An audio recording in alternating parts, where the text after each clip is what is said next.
Hola doctor, ¿cómo está? Hola, buenos días, Rómulo. Tardes, ¿cómo le va? Casi noches, ¿cómo le Bien, va? bien, sí señor. ¿Usted qué tal? ¿Cómo ha estado? Todo perfectamente, gracias. Muy bien, gracias a Dios. Bueno, pues complacido de tenerlo acá en la tarde de hoy para conocer un poco del trabajo, la historia suya, todo lo que ha hecho por la ganadería de este país y que la gente conozca un poco más de cerca de esa trayectoria que usted ha manejado durante tantos años aquí en Colombia. Gracias, Rómulo, por la invitación. Agradezco también la presencia de las personas que están ingresando, porque, bueno, el tiempo es algo que es muy valioso y el hecho que lo hayan destinado un tiempo a poder escucharnos me parece que es gratificante y por ello les doy las gracias a usted, Rómulo, y a los participantes. Claro que sí. Comencemos por donde siempre comenzamos con estos live y es para conocer un poco de la historia suya. ¿Usted de dónde es, doctor Jorge? Yo nací en Medellín, en la ciudad de Medellín, y fui trasplantado a la ciudad de Bogotá por razones familiares. Y de allí, pues hice mis estudios acá en Bogotá y estudié medicina veterinaria en la Universidad Nacional. Me gradué por allá en el año 74, luego estoy cumpliendo justamente este año 51 años de graduado. Excelente. ¿Por qué su interés de estudiar veterinaria? ¿Tenía de pronto un plan B para otra carrera o desde un comienzo tenía definido que era veterinaria? Pues bueno, estamos hablando de hace muchas décadas y por esos momentos las facultades de medicina veterinaria no abundaban o no, por lo menos no eran tan numerosas como lo son ahora. Y por esa razón prácticamente la opción era la Universidad Nacional. Como quiera que se presentaban miles de estudiantes a la Universidad Nacional y en particular a medicina veterinaria, una enorme cantidad y pasábamos solamente, o pasaban solamente algunos pocos, pues tuve plan B y plan C también, y en ese plan B se incluía arquitectura y de hecho, como los resultados de la Nacional de Veterinaria se demoraban en ser expedidos, pues para no quedarme sin universidad me alcancé a estudiar y asistí incluso a clases de arquitectura y una vez que salió el cupo en veterinaria en la Nacional, pues dejé de lado la arquitectura y me dediqué entonces a la carrera de medicina veterinaria pura porque se deben dividir las carreras ya en la nacional. ¿Y arquitectura cuántos semestres alcanzó a hacer? No, un semestre solamente, y no crea, la arquitectura todavía me sigue dando vueltas en la cabeza y sí, digo yo que le ejerzo de una manera muy pedrera porque no paso de hacer un diseño de una casa o hacer sugerencias sobre cómo debe ser alguna cosa o la otra, pero eso es solamente algo de lo cual uno se cree, pero en efecto pues no es, obviamente. Claro. Cuando terminó la carrera de medicina veterinaria, ¿cuál fue de pronto ese primer trabajo en el cual usted incursionó?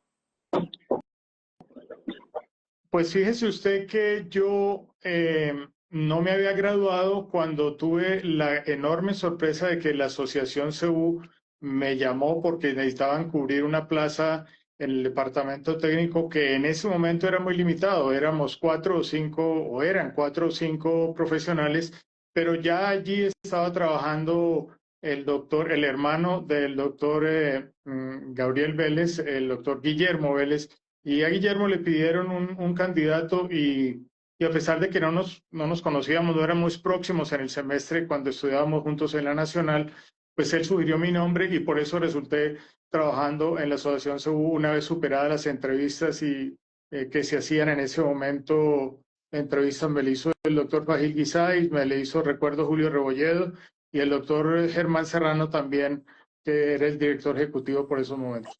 Entiendo. Y en ese momento empezó a trabajar también en el departamento técnico de la Asociación CEU. Claro, y duré trabajando ahí como unos 3 años, no más de 3 años, y también tuve la fortuna también de que me llamaron para ese momento a trabajar con un grupo empresarial que todavía como ganadería exige, existe. En ese momento era un grupo muy considerable de fincas, eran como unas 8 o 9 fincas, y era el grupo de tuercas y tornillos representado en ganadería como Gansebú, Colcebú, que como ustedes saben, de los señores Jaramillo, que todavía funciona. Ujú, qué bien. Y en qué momento dio origen a Genética Especial? Bueno, yo duré trabajando allí unos 8 años o más o menos, y al cabo de los 8 años me retiré y comencé a ejercer ya particularmente, no para una empresa. Y entonces ya yo para esa época veía y observaba que aunque había servicios de colecta, procesamiento y congelación de semen y se entregaba un material congelado, bueno, regular o malo, pero se entregaba usualmente de buena calidad, pero se hacía bajo un concepto de como muy personal. No había una empresa como tal constituida, sino los colegas que trabajaban en ese momento, algunos de ellos todavía trabajan, como mis respetos al doctor Carlos Stifken, por ejemplo, y a la persona, el doctor Ledyard Boyne, que ya no nos acompaña, pero eran las personas que en ese momento estaban trabajando en esa parte de andrología. Y además también estaba un poquito después el doctor Roberto Almanza, que todavía tiene su central en estos momentos por el lado de la costa, ¿no? Sí, señor. Entonces pensaba yo que tal vez si uno le diera un criterio de organización empresarial, podría prestar un mejor servicio y eventualmente entregar lo que los clientes necesitaban, pero no solamente con el respaldo de los nombres, que ya los había en el mercado, como digo, sino con el respaldo de un nombre y una empresa también, pero con criterio empresarial. Entiendo. Y desde que usted inició con esta empresa, ¿inició también con la finca en Tenjo o eso fue ya tiempo después? No, no, no, eso fue mucho tiempo después. Y eso surgió porque yo notaba que había algunos toros que en tierra caliente definitivamente no daban una calidad de semen lo suficientemente buena para ser congelados, y por cuestiones diría yo, de coincidencia o de diosidencia probablemente, algunos toros de un propietario de ganados de toros fueron subidos a la sabana de Bogotá, a una finca que él poseía en la sabana, y aquí respondieron de una manera, diría yo, sorprendente, y por esa razón yo comencé a considerar entonces la posibilidad de colocar un sitio acá en la sabana de Bogotá, 14 grados centígrados, 2.600 metros, lo cual para muchas personas en ese momento sonaba un poquito como traído de los cabellos, porque todos pensaban que los cebuinos eran única y exclusivamente de clima caliente, y que si se acaban de ese entorno de cálido, pues iban a sufrir terriblemente. Yo creo que todos ustedes recuerdan, lo que nos están escuchando, los que ya tienen alguna edad, que para esa época en Agroexpo el asunto era que los toros cebuinos llegaban y se les ponían mantas y se les calentaba el agua, porque esa era la creencia de las personas, que los toros no se adaptaban a este clima de promedio 14 grados que es la sabana de Bogotá. Pero se les olvida, y se nos olvidaba a todos en ese momento, que en Estados Unidos, hacia el norte de Texas y aún incluso hacia el sur y estados un poco más arriba, y al igual que en Brasil, en muchísimas zonas, pues las temperaturas descienden poderosamente. Incluso en algunos Estados Unidos, en algunos estados de los Estados Unidos, uno observa los Brahman en la nieve, físicamente en la nieve. Y en Brasil, por supuesto, algunas zonas bajo cero también. Luego, uno pensaría, poniéndole lógica, que 14 grados no hace mayor mella, y como digo, es la temperatura ideal para producción de semen. Claro. ¿Cuántos años completó usted en este momento con la central en pues, San Esteban, con la finca donde tienen los toros? A ver, nosotros como empresa genética especial, estamos cumpliendo este año 42 años, pero en San Esteban, que es la finca, la segunda finca donde tenemos la central, porque la primera finca era una finca que se encontraba en arriendo a 1 kilómetro del actual San Esteban, se llamaba El Caney, y fue a través de un convenio que se hizo con Sergio Saldarriaga, creador de Cebú, muchos de ustedes lo conocen también, que su familia era la propietaria de ese predio, el Caney, y allí comenzamos a subir los toros inicialmente. Posteriormente, esa finca del Caney tomó otro destino, ellos la vendieron y entonces nos dimos a la búsqueda de buscar, de encontrar un predio que cumpliera con una serie de requisitos en los cuales sería prioritario el bienestar animal. Y fue así como vimos muchísimas fincas y finalmente nos decidimos ya hace, para responder concretamente su pregunta, ya hace como unos 20 algo de años por esta finca actual que es San Esteban, que tiene unas características y unas condiciones muy especiales que fue, como digo yo, buscada, pensada, diseñada y ejecutada expresamente para ser una central de colecta de semen. Excelente. ¿Cuántos toros normalmente tienen la capacidad de San Esteban para tenerlos allá y para hacerles todo el trabajo de producción de semen? Nosotros usualmente rondamos alrededor de los 50 toros en colecta de semen. En este momento hay 53 ejemplares de 15 razas diferentes, más o menos son 15 razas las que tenemos. Y ahí están incluidos cebuinos de toda la variedad de cebuinos y, claro, taurinos también de leche y taurinos de carne también los hay. Tenemos capacidad para ir un poco más arriba si quisiésemos, pero tampoco nos gusta estar demasiado apretados porque con los climas que a veces vienen con heladas, con inviernos demasiado fuertes, no quisiéramos vernos demasiado apretados y tener situaciones que no nos gustaría tener que sortear con toros bajo ese nivel de presión, lo cual disminuiría de paso el bienestar animal, que es nuestra bandera y ha sido nuestro propósito porque estamos hablando de bienestar animal hace más de 20 años. El bienestar animal es algo que, disculpa, me extiendo un poco en el asunto, pero Tranquilo. considero que es importante. Yo pienso que el bienestar animal que se ha colocado ahora tan de moda, incluso la Asociación CEU ya lo ha considerado seriamente, llevan como un año o algo así por el estilo, hablando y gestando una división, un departamento encargado del bienestar animal, pues para nosotros es algo que ha sido el pan de cada día desde hace 20 años y hemos recibido, visitado y compartido con especialistas de reconocida importancia internacional en bienestar animal.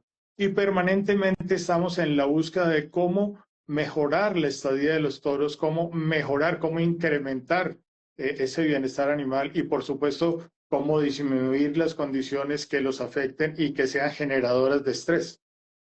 Claro, claro.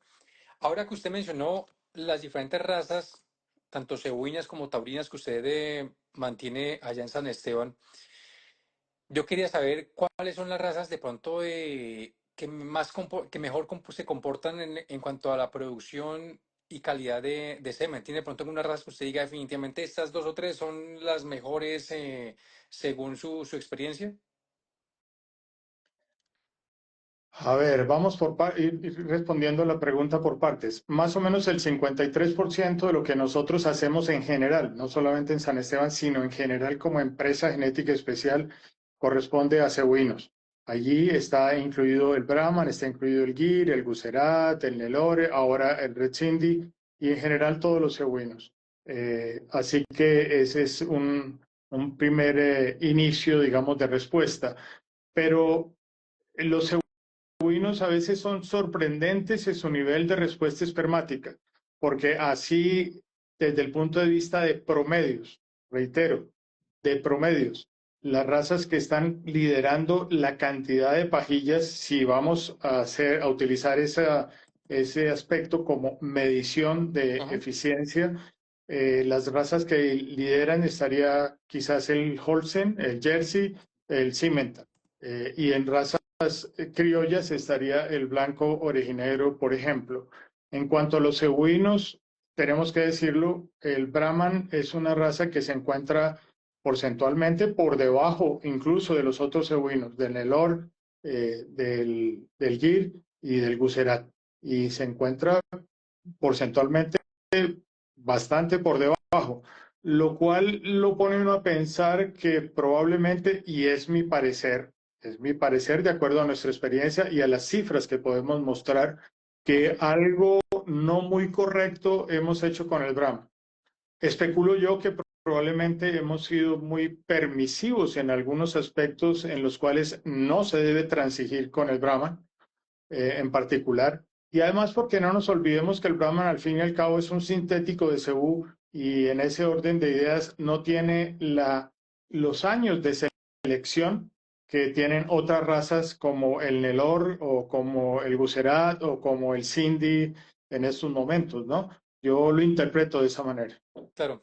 Y de pronto también no sé un poco en que hay de pronto, no sé si ha habido un mayor número de toros Brahman estabulados y eso pues altera un poco su calidad espermática dentro de ese mm, promedio que usted de pronto maneja o o lo que está comentando.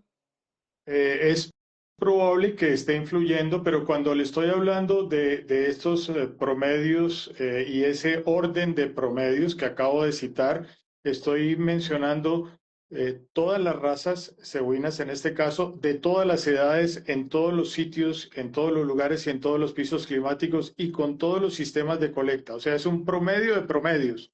Luego, Ujú. evidentemente, como usted menciona muy bien, Rómulo, esa afectación que todos conocemos que es seria, que es severa sobre la fertilidad cuando se utilizan raciones demasiado intensivas de alimentación para los cebuinos y concretamente para el Brahman, que es el que lleva más recorrido en las pistas, todos lo sabemos, pues sí, está afectando y podría de alguna manera estar influyendo o estar sesgando en algo la información. Pero cuando habla uno de promedios, Ujú. pues, y de todas las razas, todos los climas, todas las edades, la cosa ya podría no impactar tanto, ¿no? Claro. De hecho, es bien curioso, pero mire, el toro que tiene el récord de producción en un solo día de pajillas congeladas no es un taurino, en un solo día. Es un cebú y es Brahma, y estaba en los Así. llanos orientales, sí. Y fue una cifra de pajillas congeladas, pues tremenda, pasó de 1000 dosis, lo cual es algo perfectamente inusual en el Brahman, perfectamente inusual en el Brahman. Y lo es para cualquier raza, ya esos son niveles de pajillas congeladas enormes. Aclarando que no es que el semen estuviera o las pajillas se hubieran entregado diluidas, ni mucho menos, porque el promedio de nuestra empresa son 43 millones de espermas vivos por dosis. 43, lo cual significa que es 4 y algo, 4.3 veces más del estándar internacional, que son 10 millones de vivos por dosis. Así que eso hace que demuestra claramente que ese récord de ese toro Brahman es algo inesperado, insospechado y muy meritorio para Sí, ese claro, toro. claro. ¿Y ese toro era 100% apotero o de pronto tuvo algo de manejo? No, era un toro que estaba potrero en los llanos, pero tenía algo de suplementación y había estado en algún momento en pistas, ¿no? Ya, excelente, ¿no? Y además que excelente dato el que usted está mencionando. ¿Cómo le ha ido con los toros que de pronto ha llegado allá, toros Cindy, que de hecho aquí hay un criador que está conectado, Andrés Arrieta, quien saludamos de una vez, y está preguntando que qué tal se ha comportado el Cindy que usted ha manejado en cuanto a producción y calidad espermática?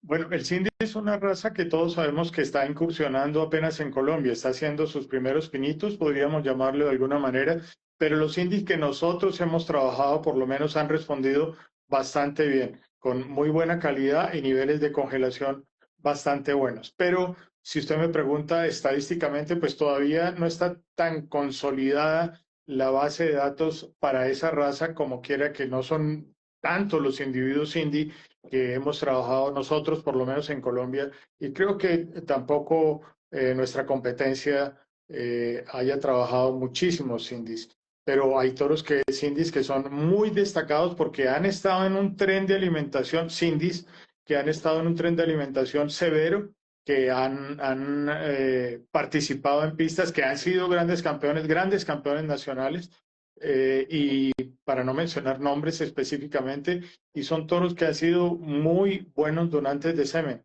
buena cantidad y altísima calidad. y es un toro que se conserva en unas condiciones de condición corporal excelente, como si estuviera en pistas todavía. Eso habla Entiendo. muy bien, ¿no? Eso habla muy bien de la raza, ya como inicio de una raza que, permítame la expresión, está abriendo fuegos, está haciendo sus primeros pinitos en el país, pero que viene expandiéndose poderosamente, no solo en Colombia, sino en muchísimos países, ¿no? En Bolivia, por ejemplo, la expansión de la raza ha sido del más del 600% de un año hacia otro. Luego, eso hay algo que nos está hablando muy a las claras de que es una raza que hay que tenerla en el radar, me parece a mí, por las cualidades ya de adaptación de entrada que está mostrando. Claro. ¿Cuántas pajillas ha sido lo máximo que usted le ha logrado colectar a un toro en su empresa? Que usted diga, el toro que más le he congelado ha sido este toro y tantas miles de pajillas, no sé. Pues hemos tenido toros de 60.000 o 70.000 dosis, sí, Entiendo. Súper. lo Y cual esos toros, es una cantidad importante, ¿no? importante, claro. Y esos toros generalmente, ¿cuánto tiempo? Obviamente varía mucho de toro a toro, pero en promedio, ¿cuántos años o cuántos meses dura un toro de estos en la central haciéndole las colectas pertinentes? Para un toro de ese volumen, más o menos.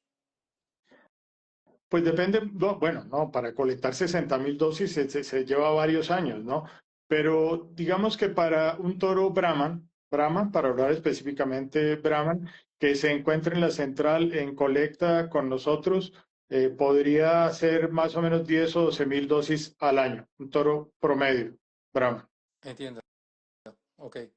Cuando un ganadero de pronto tiene un toro y desea hacerle un banco de semen, ¿a partir de cuántas pajillas se justifica decir, venga, sabe que mejor mándeme el toro a la central, aquí le hacemos el trabajo? ¿A partir de cuántas pajillas usted dice si se justifica mandar el toro a partir de tantas pajillas?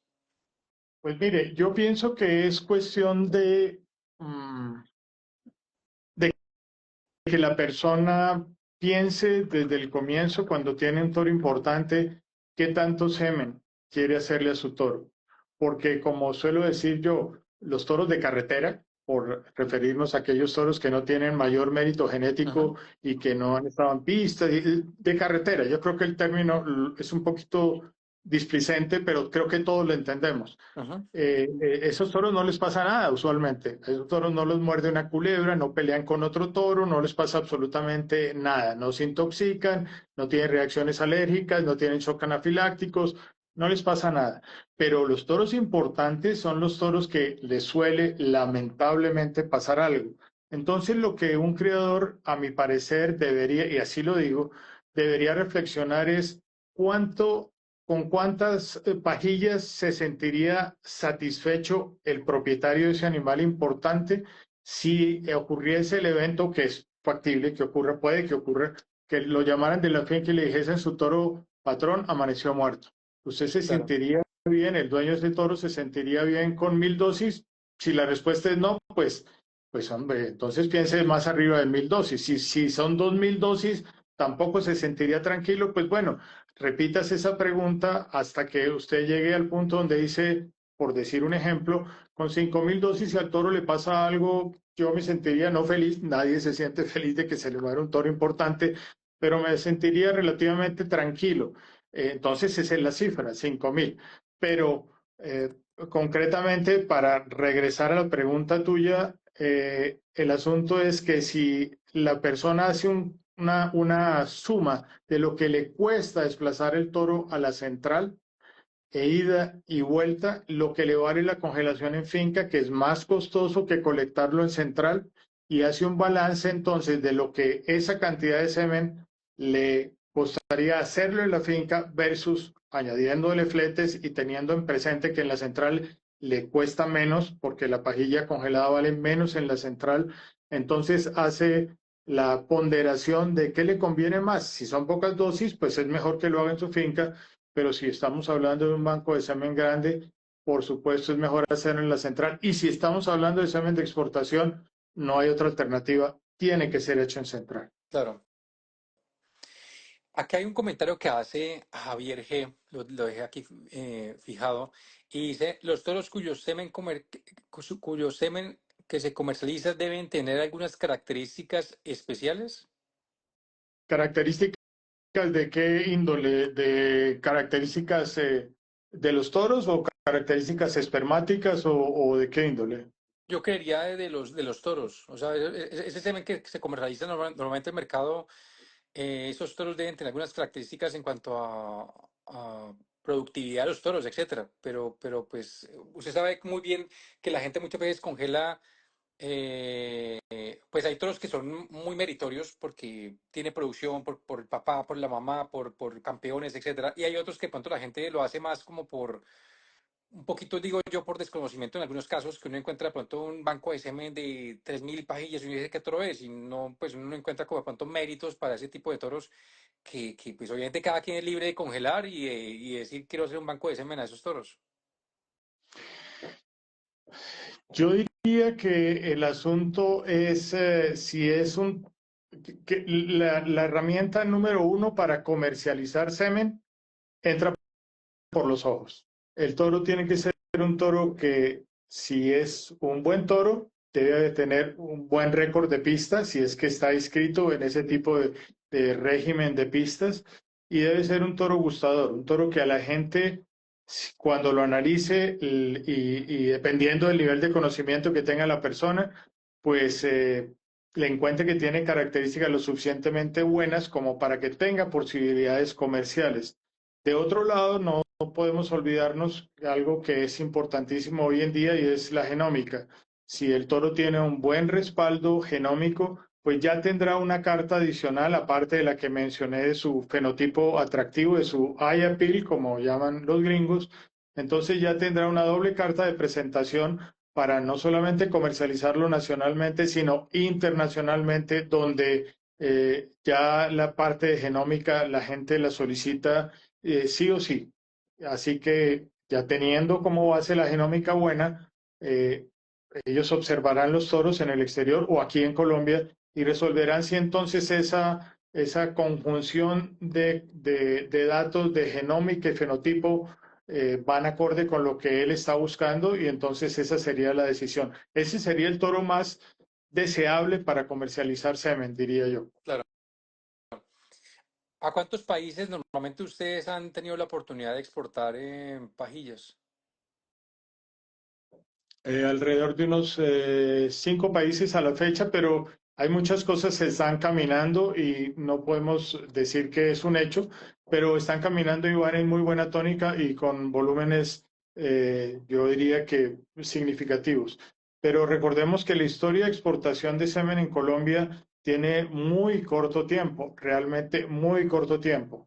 Recordemos también, o mejor pensemos, reflexionemos, que Colombia tiene una excelente genética, particularmente en Brahman rojo, que ha hecho tantos avances en los últimos años, avances sorprendentes realmente en el Brahman rojo, pero el gris también tiene lo suyo y sigue trabajando intensamente. Así que esa parte de tener esa tremenda fortaleza de ser poseedores del Brahman, algunos dicen o muchos dicen o decimos que es el mejor Brahman del mundo, pues es un poquito, diría yo, que tropicalista o de alguna manera otro calificativo, pero lo cierto es que sí, tenemos muy buenos animales, ¿no? Sí los tenemos y tenemos ventajas competitivas muy importantes para otras latitudes. El hecho de nuestra ubicación geográfica hace que los animales que nosotros produzcamos tienen un plus que no tienen los Brahman buenos que se producen en otras latitudes. Claro. Aquí están preguntando Guerrero.mao. Buenas tardes. ¿Es viable congelar semen de un toro comercial? Pues viable sí, por supuesto, cualquier toro, usted lo puede congelar si su calidad de semen lo permita. La cuestión es si es válido desde el punto de vista comercial y si va a tener una acogida desde el punto de vista comercial, porque sus potenciales clientes van a preguntar información. y si la información no está avalada o no está respaldada por un registro que a su turno es expedido por una asociación que es la que da constancia de que lo que dice y es ese animal corresponde a una realidad, entonces puede tener problemas. De otro lado, desde el punto de vista netamente de normativa, pues yo no estoy tan seguro que el ICA vaya a permitir eso, ¿no? Por ejemplo, en la central, pues no se admiten toros, no pueden ser congelados toros que no tengan su certificado de registro. Claro, Y para mercados del exterior, pues ni hablar. peor. Sin embargo, podría darse el caso de ganaderos que no tienen registro y sin embargo su ganadería es pura, aunque sin registro. Y ahí estamos entrando en una discusión de si un animal puro puede o no tener registro o si un animal que no tiene registro puede ser puro, como usted lo quiera plantear. Y esa es una discusión para largo. Pero repitiendo o volviendo al punto que acabo de tocar, podría darse el caso de que ganaderías que no tienen registro, o sea, el papel expedido por la asociación, utilicen esos animales sobre su vacada o incluso comercialicen semen, pero tienen un pedigrí o tienen por lo menos una constancia o un tipo de registro expedido en otro país, por ejemplo, o tienen un récord lo suficientemente sólido y bueno por muchísimas generaciones que le permite concluir que ese animal efectivamente tiene un grado de pureza total o muy alto, aunque no esté con un papel de una asociación. Claro.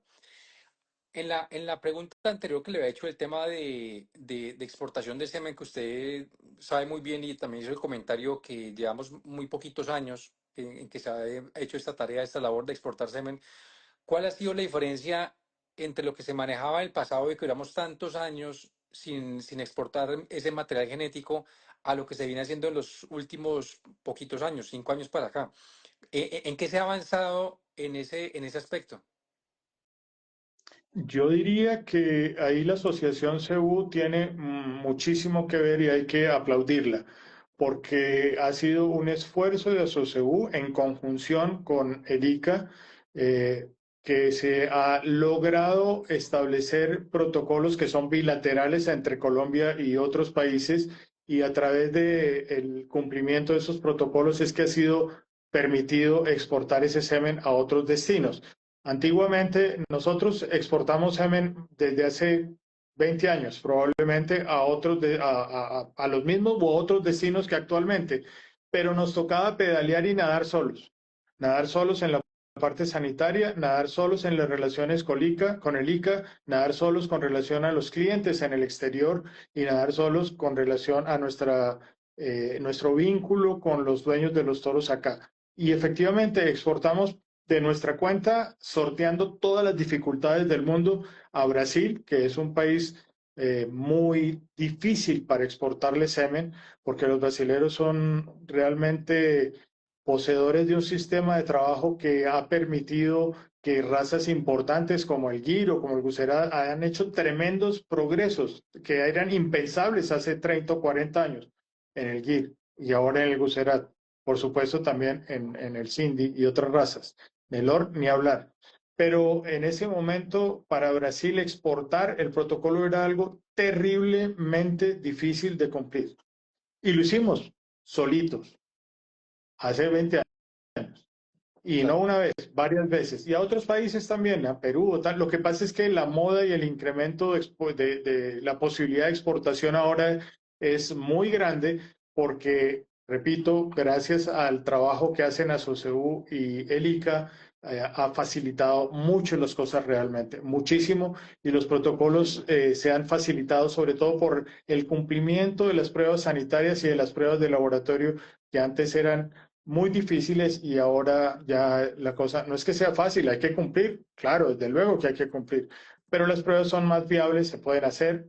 Eh, Llegamos a un punto en el pasado donde se exigían el país de destino del semen, por ejemplo, no exigía una prueba y nosotros en Colombia le exigíamos para que el semen saliese de Colombia, cosas que me parecían traídas de los cabellos, pero como digo, gracias a la acción de esas dos entidades, el asunto ahora es mucho más expedito. Buenísimo. De, ¿A partir de qué edad, según su experiencia, un toro cebuino y un taurino, pues obviamente son mucho más precoces, pero usted ha encontrado de pronto que les ha colectado semen a una edad muy temprana que no es de pronto común, que usted diga en cebuinos a partir de tal edad y en el caso de los taurinos, pues obviamente casi que no sé si a los 12 meses o de qué edad ha tenido su experiencia. Pues sí, en los cebuinos yo diría que a partir de los 18 meses sería una edad en la cual uno esperaría poder colectar un material que finalmente terminase siendo congelado exitosamente. Ujú. 16, 18 meses. En el caso de los taurinos, algunas razas son tremendamente precoces, casi todas, pero algunas se destacan como el Jersey, por ejemplo, el Simmental es muy precoz, el Holstein también lo es, pero yo rescataría de allí en primer lugar el Jersey. Son animales muy precoces con una libido muy intensa desde muy jóvenes. Y así que esa sería, yo creo, la respuesta. Pero en términos generales, vale la pena mencionar que los cebuinos son un poco más tardíos en su pubertad, pero son muchísimo más longevos. Recordemos el caso de Radar, por ejemplo, que lo trabajamos nosotros desde que llegó a Colombia hasta que murió y cuando tenía 21 años todavía se le hizo una colecta, 21 años, y todavía se le hizo una colecta y se procesaron 80 pajillas, ya haciendo Radar un venerable anciano de 21 años. Cuando usted habla de eso y lo quiere aplicar a un taurino, eso es algo sencillamente imposible porque el taurino sí es muy precoz, pero muy poco longevo. Los taurinos a los 10, 12 años ya su vida reproductiva comienza a verse seriamente afectada y desde el punto de vista, no tanto como preñez en monta directa, me estoy haciendo referencia más a la parte de congelación, que es el tema que estamos tocando en este momento. Claro. Cuando uno tiene un torete de muy buena calidad, de pronto cebuino, ¿a partir de qué edad usted recomendaría de pronto empezarle a hacer colecta, teniendo en cuenta que es un toro, un torete muy bueno, un buen respaldo, de pronto una genómica interesante y que uno quisiera de pronto asegurarlo? ¿A partir de qué edad usted recomendaría empezar a hacerle la colecta?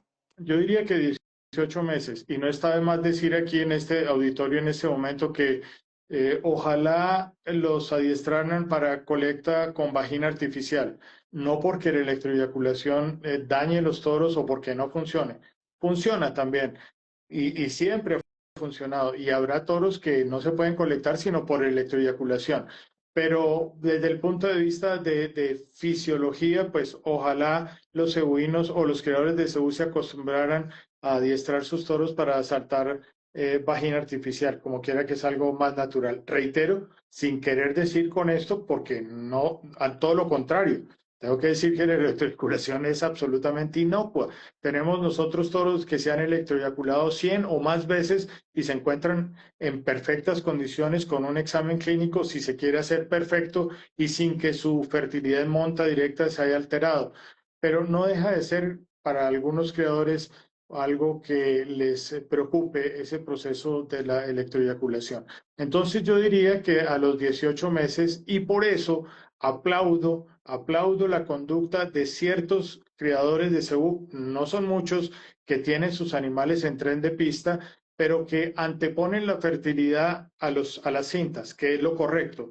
Y en ese orden de ideas, primero colectan su toro a los 18 meses, le hacen un banco de semen y luego sí le aprietan el acelerador a fondo, nutricionalmente hablando, para seguir en su tren de pistas. De esa manera tienen, como dice usted, Rómulo, la posibilidad de tener su toro asegurado, pueden estar tranquilos y además comercialmente es un plus, porque si ese toro le va bien en pistas y ese dueño de ese toro quiere venderlo, pues puede hacerlo sin la cortapisa de que no tiene semen y entonces no lo puedo vender hasta que no le colecte, porque cuando vaya a colectarle a los 24, 28 o 30 meses con ese tren de alimentación, no digo que no le vaya a congelar, a lo mejor sí, pero eventualmente podría tener problemas o por lo menos tomarse muchos meses y a veces años para retomar la calidad de semen que permita congelarle. Claro. Ya que hablamos el tema tan importante también con lo del tren de pista, ¿qué es lo que le sucede al toro fisiológicamente cuando hay un exceso de proteína, de energía en esa dieta, cuando se están preparando para esas pistas y son toros que llegan de 800, 1000, 1200 kilos? eh, y qué es lo que produce precisamente en ellos para explicar un poco aquí a las personas que están conectadas con esos toros, que desafortunadamente el semen es de muy baja calidad. Bueno, pues hay muchos efectos, ¿no? El primero es que hay un nivel de engrasamiento, incluso el cuello del escroto, no tanto en los ovinos, pero también puede llegar a verlo, y eso afecta el mecanismo de termorregulación. Ese es un factor que sabemos claramente que la termorregulación es fundamental para poder producir una cantidad y calidad de semen que permita ser congelado. Lo otro es que el hígado se resiente fuertemente, sin hablar del rumen que se despedaza sencillamente porque estamos convirtiendo o haciendo que un animal que es un rumiante, lo volvemos un omnívoro. Entonces, el funcionamiento del rumen y su funcionamiento hepático y por consiguiente todo su mecanismo hormonal se trastorna de tal manera que volverlo a colocar en su nivel y ajustar todas las piezas a donde corresponde, todas las piezas, digo piezas por utilizar un término y Ujú. discúlpenme, pero de todas las piezas de ese, o es mejor, ese engranaje hormonal suena mejor y se entiende mejor, ese engranaje hormonal toma rato cuadrarlo. Como te digo, hemos tenido toros en la central que nos ha tardado un año en poderlo recuperar y algunos definitivamente los daños son tan severos que desde el punto de vista de congelación por lo menos se vuelve imposible. Y en algunos toros no solamente de congelación, sino su fertilidad se ve seriamente cuestionada. Ese tema de las pistas es algo que nos preocupa a todos. Sabemos que las exposiciones tienen su lugar, tienen su razón de ser y son importantes, porque es la única manera de que un criador y la única oportunidad que un criador tiene de comparar su animal contra los de sus vecinos o los de sus competidores, así sea en el otro extremo del país, bajo normas las mismas para todos, reguladas por una entidad seria y juzgadas bajo el ojo de una persona experta. Porque si el toro se quedase en la finca, pues no habría manera de compararlo contra nada. Así que esa es la esencia de las exposiciones. Uno de los mecanismos que yo pienso que hay que salvaguardar en las exposiciones, entendiendo que es una herramienta de esa manera y que además es una herramienta de mercadeo también muy importante porque el que no muestra, pues no vende. Entonces es una manera de mostrar las cosas también. Claro. ¿Cuál es la dieta normalmente que se le da a un toro en la central?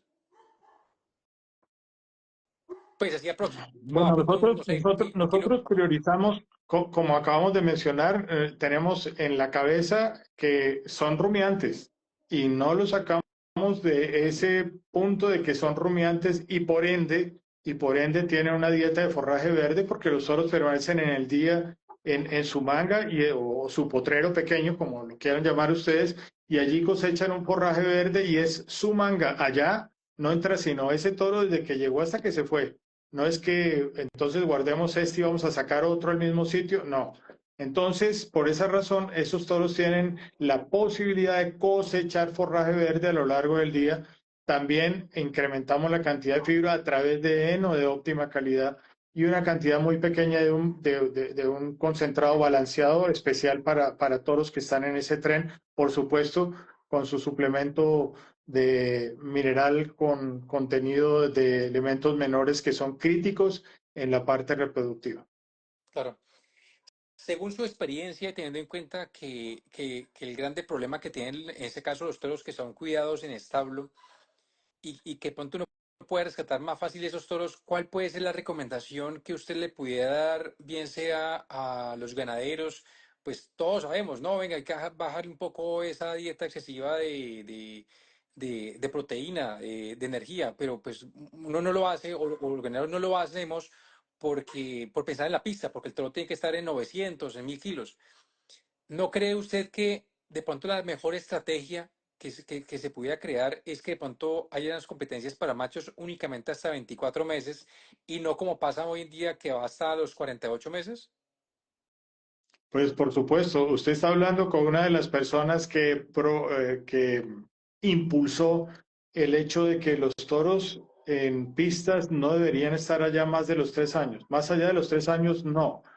Sin embargo, por razones que no logro comprender muy bien, pero sí logro sospechar muy bien, el asunto se prolongó nuevamente hasta los 48 meses. Entonces, tener toros que deberían estar, porque son los toros, supuestamente en teoría son toros élite, son los toros que deberían estar aportando, que están en la cúspide de la pirámide para que ese material genético descienda hacia la base de la pirámide y pueda ser utilizada allí en la base de esa pirámide. Pero si los mantenemos a los 48 meses, por Dios, estamos desperdiciando 12 meses de trabajo de cuántos toros, de un nivel genético importantísimo, que en vez de estar produciendo un material o ellos mismos se están montando, si lo quiere así también, pues los tenemos encerrados en un establo, metiéndoles 10, 12 o más kilos al día y engordándolos y alterando seriamente su potencial reproductivo. Claro. ¿Cuáles son los problemas de pronto más complejos que les llegan a la central? Porque yo sé que muchas veces llegan toros, inclusive nosotros tuvimos un toro que fue muy complejo en su momento, que era Perón, que muchas veces ustedes como cuando reciben esos tipos de toros, se dicen, no, son toros que ya están literalmente muy comprometidos en su vida reproductiva y para ustedes es casi que una situación bastante compleja porque uno le pone como que doctor, sálveme el toro y quiero tener unas pajillas. ¿Cuáles son esos casos de pronto bastante complejos que ustedes reciben allá? Porque no siempre van a recibir toros en perfectas condiciones, porque reciben toros Sí, sí. Para ponerle un nombre a esos chicharrones. chicharrones, sí. Sí, bueno, mire, nosotros tenemos la siguiente filosofía. Nosotros no somos una clínica veterinaria, no somos una clínica de reproducción. Nosotros somos una empresa que tiene una central reproductiva cuya finalidad es producir un material que se congele y se pueda entregar al criador para que nosotros eh, poder cobrar ese trabajo. Esa es nuestra función. Somos una empresa con ánimo de lucro, por supuesto, y eso no es ningún delito. Y por tanto, tenemos que procurar que sea exitosa la gestión de esa empresa. Si nosotros recibiésemos todos los toros problema, pues sencillamente nos quebramos. Porque a pesar de que estamos capacitados para sacar adelante muchos de esos toros y tenemos casos muy concretos, y si usted le quiere poner un caso, un nombre o un adjetivo, lindísimos, de toros por los cuales nadie daba un peso desde el punto de vista reproductivo y en congelación menos.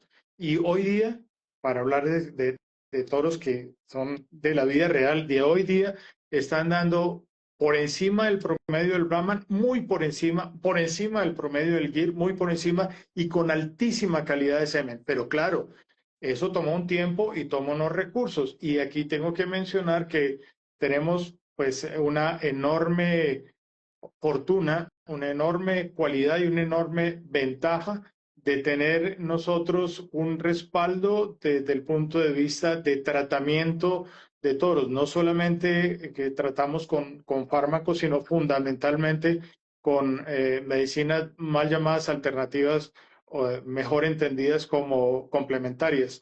Y ese tipo de medicina que es muy poderosa, ejercida, probablemente usted lo sabe, Rómulo, por la doctora Liliana Castaño, mi señora, y ese tipo de medicina es tremendamente poderosa y nos confiere una serie de herramientas que son muy eficaces para sacar toros que tienen serios problemas. Habrá incurabilidades, habrá toros que los recibimos y sencillamente son incurables los problemas que tiene y no los sacamos adelante.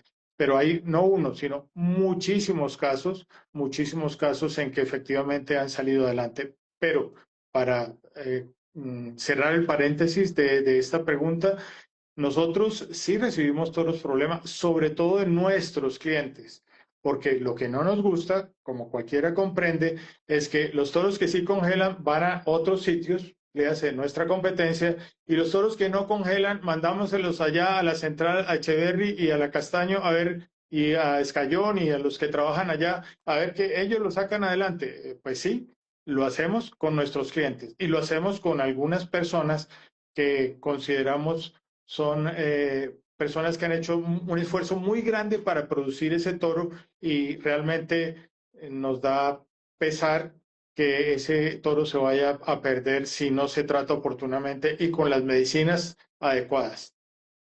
Claro, ahí usted acaba de mencionar eso a su señora, la doctora Liliana Castaño, y, y ha sido pues una ficha muy importante dentro de la empresa y usted lo acaba de mencionar con la parte de los tratamientos, porque definitivamente ha sido como ese refuerzo, por decirlo así, dentro de la empresa para todos esos problemas que desafortunadamente le llegan a usted, porque los he conocido, porque también nos ha tocado mandar ese tipo de chicharrones a la finca, a San Esteban, pero gracias al conocimiento y la experiencia que tiene la doctora Liliana, se logra sobrepasar ese tipo de inconvenientes y de problemas que terminan llegando a esos toros. ¿Cuánto tiempo lleva trabajando la doctora Liliana con ese tipo de medicina?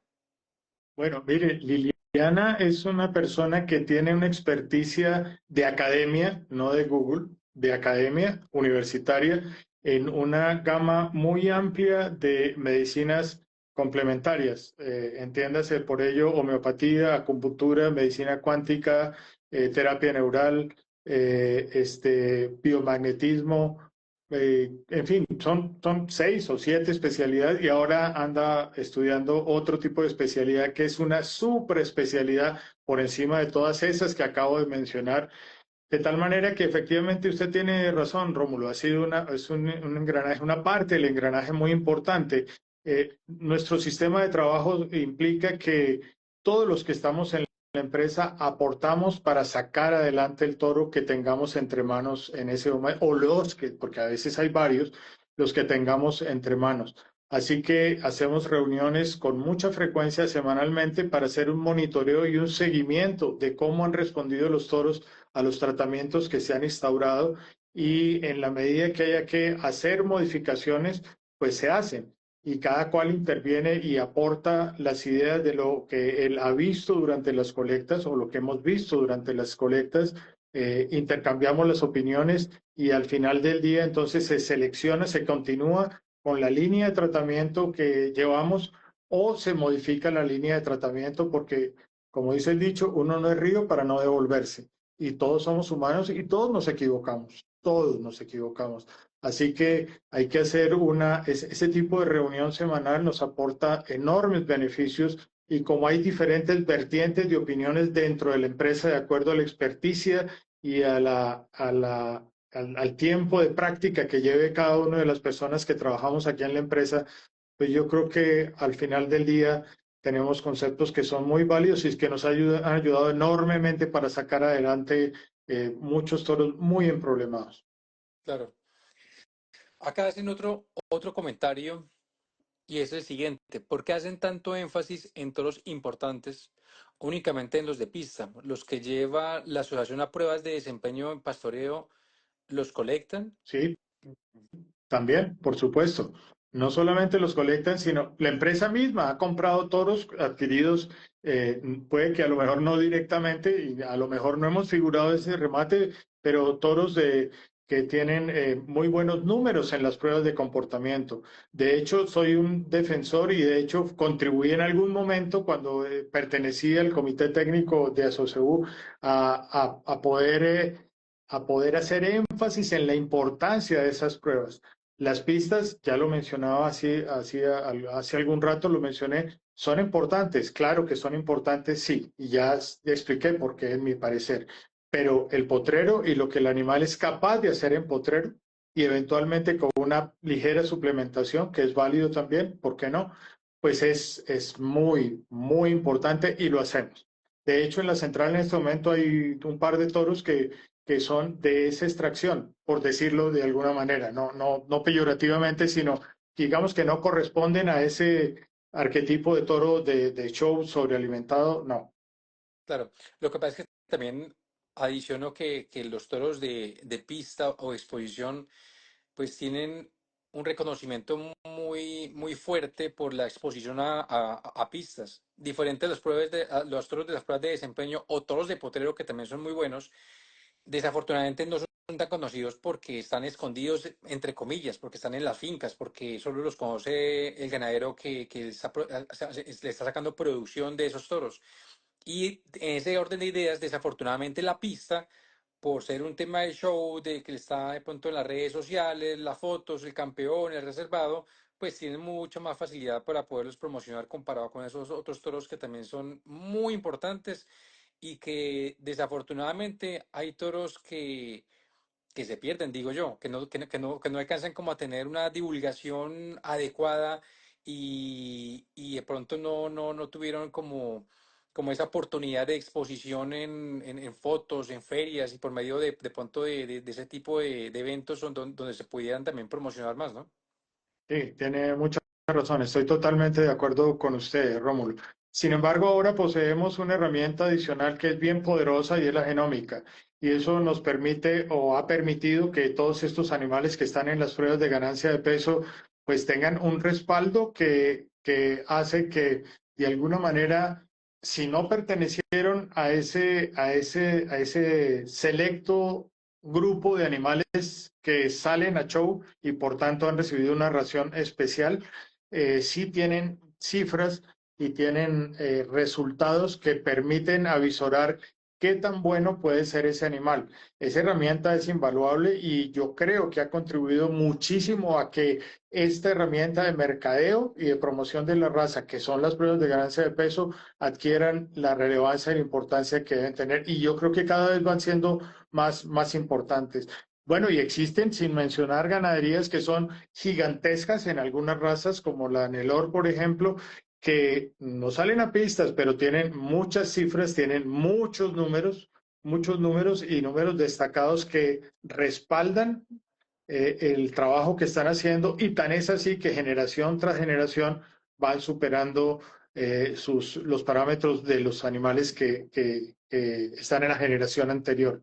Así que sí, efectivamente deberíamos tener más presente esa parte de los números de la genómica, pero reitero, cualquier persona antes de comprar un toro, cualquier persona antes de comprar un toro, así usted le muestre los números que usted quiera, por muy buenos que sea, quiere ver el toro, lo quiere ver antes de girar el cheque.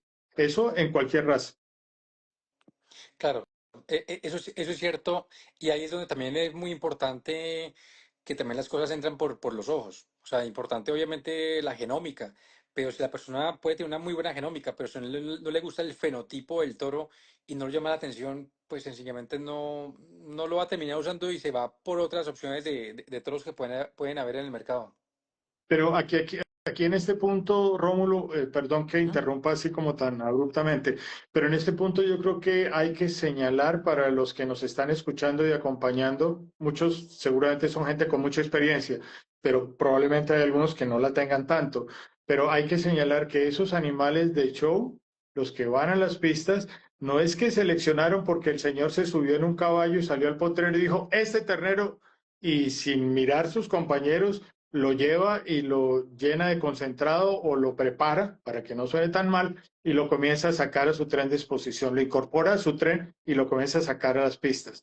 Resulta que usualmente la escogencia de esos animales que salen a pista se hace mediante una comparación de sus contemporáneos por edades y por sexo en los corrales, en las fincas, y solamente aquellos que han superado fenotípicamente en el corral y con números también, ya en la báscula y ahora más recientemente con la genómica, aquellos que han superado a sus compañeros son los que son jalados y seleccionados y metidos a la cuerda o al tren de exposiciones.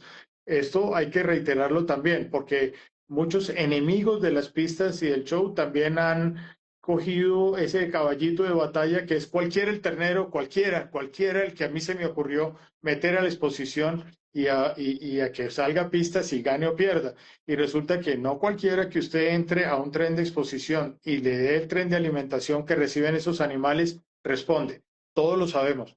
Hay animales que uno los entra con mucha expectativa y muchas ilusiones y a la vuelta de 3 o 4 meses analizando los números se da cuenta que no respondió y que compañeritos de él sobre los cuales usted no tenía tantas expectativas, sí cumplieron. Salen entonces los que usted inicialmente había pensado y quedan los que usted no había pensado que iban a quedar tanto. Eso hay que tenerlo claro también. Claro, claro. Acá es una pregunta, ganaría los guayabos. Vamos con esta pregunta y hacemos el primer sorteo de la gorra y de la cinta para medición de circunferencia testicular, si le parece. Claro, perfecto, Ron. Dice, doctor Jorge, ¿por qué no se publica la circunferencia testicular de los toros nacionales y qué importancia tendría?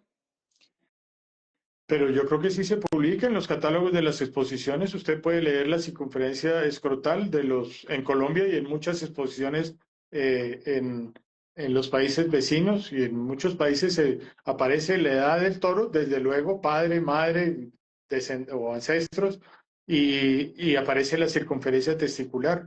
Eh, yo estuve en la Asociación CEU en el momento que pertenecía al comité técnico en ese momento cuando se instauró la importancia de la circunferencia testicular y no comparto por ninguna razón la argumentación o los deseos de algunos creadores donde están de alguna manera tratando de, de llevar a cabo una reducción de los límites de circunferencia testicular y escrotal. Es que es clarísimo, la literatura es clarísima y la práctica respalda, en la práctica del día a día. Un toro con una circunferencia testicular buena, pues le va a ir mucho mejor en la parte de colecta de semen, en la parte de calidad de semen y en la parte de anormalidades de semen, o sea, calidad de semen y concentración, un toro de buena circunferencia a un toro que no la tenga, que no tenga una buena circunferencia. Así que eso es de capital importancia. Estoy de acuerdo y me parece muy oportuna la pregunta de la persona que la hizo. Claro, e inclusive en la Asociación Seúl desde el año pasado en Junta Directiva se aprobó el aumento en 1 centímetro de la circunferencia testicular. Ojalá fuera más, porque alguien decía en la Junta, Rómulo, ojalá fueran 2 o 3 centímetros. Pero bueno, ya se dio un pasito cortico, pequeño, pero es valioso al comentario que usted está haciendo, que de pronto no había algunas personas que quisieran antes que le bajaran, cuando lo que tenemos que bregar es a subirle esa circunferencia para tener toros, como usted bien lo dice, con mayor calidad espermática, las hijas también que se preñen mucho más rápido. Entonces, ya desde la asociación se use, se está haciendo esa presión para aumentarle siquiera 1 centímetro a partir del próximo año en esos machos que entran a competir en ferias. Claro, fíjese, Rómulo, para hacer un poquito más de énfasis sobre este punto tan trascendental que estamos tocando, Ujú. que las razas que han hecho énfasis en la circunferencia testicular y que tienen circunferencias testiculares muy generosas, muy importantes, son razas que espermáticamente dan muy bien, funcionan muy bien, con altos volúmenes y alta calidad de semen. ¿Cuál es la Cimental, por ejemplo? Es un extraordinario ejemplo de cómo esa raza ha hecho mucho énfasis en esa parte y recordemos que no solo la circunferencia y la calidad de semen, sino que esa circunferencia está íntimamente ligada con la precocidad de las hijas de esos toros, que si bien es cierto no van a ser años de precocidad, pero estamos hablando de meses. Y cuando uno multiplica eso por un número grande de hembras y le echa números, pues hombre, es algo que es altamente deseable y que no tendría uno por qué no tener en cuenta no hacer énfasis sobre es una característica que es tan fácil de medir. Es que es tan fácil de medir que por qué no hacerlo permanentemente. Claro. Y acá vamos a entrar entonces a hacer el primer sorteo de la gorra y la cita para medición de circunferencia testicular. Entonces, la mecánica es la siguiente para que usted también la entienda, las personas que están aquí conectadas. Voy a hacer una pregunta de algún tema específico que el doctor Echeverry ya mencionó, para que las personas empiecen a responder. Va a haber personas, respuestas correctas, otras de pronto incorrectas. Y dejamos que empiecen a responder y luego le pregunto al doctor Echeverry que me dé un número del 1 al 10 y la persona que haya dado la respuesta correcta del número que menciona el doctor Echeverry es la persona que voy a anotar y automáticamente pues va a ser la persona ganadora. Vale la pena aclarar lo siguiente, muchas veces las personas empiezan a hacer también el conteo de las respuestas desde sus celulares y la respuesta, un ejemplo, si el doctor dice el número 5 y yo leo que 5 es una cuenta, de pronto alguien me dice porque me ha pasado, me dice, venga, pero es que 5 era yo, pues, estoy aquí contando. Muchas veces por el tema de la velocidad del internet no coincide algunas veces con la persona que yo voy a mencionar, pero por eso lo voy leyendo uno a uno para que ustedes sepan, pero eso lo quiero aclarar. Entonces, vamos con la primera pregunta y es la siguiente para las personas que estuvieron conectadas desde el primer momento. ¿Cuál fue la carrera en la cual el doctor Echeverry estudió antes de empezar a estudiar veterinaria? Él mencionó que hizo un semestre. ¿Cuál fue esa carrera? Vamos a ver si están muy pilosos desde un comienzo, las personas que se conectaron desde el primer minuto, literalmente. A ver qué dicen y esperamos unos segundos para ver las respuestas y el doctor luego me dice un número, a ver que terminen de responder más.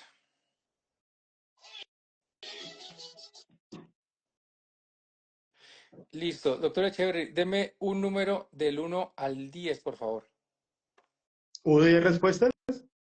No. Sí, van más de 10 en este momento. Ah, bueno, 7.